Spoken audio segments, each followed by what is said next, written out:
Hello, minahal namong Tatay Digong, ang imorong mga pipila ka mga supporters diya sa akong parokya sa Compostela, atong maisog, hakbang maisog aron pag-ampo ngadto sa Ginoo nga hatagan ka sa mga grasya ang imong gikinahanglan, labi na sa maayong desisyon sa atong gipangandoy nga imong interim release niya.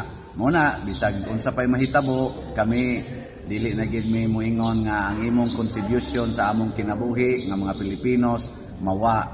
And I hope nga ang Ginoo mohatag gid nimo always the best for your desire and for your love for the Filipino country o kami mga Pilipinos. Personally, ako sad na inspired ko nimo nga ning agi jud ka sa kalisod sa pag-alagad sa katawhan. Padayon ana nya iampo sad mi diri, kami sad magampo nimo.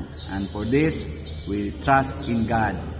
Relax, enjoy, God bless.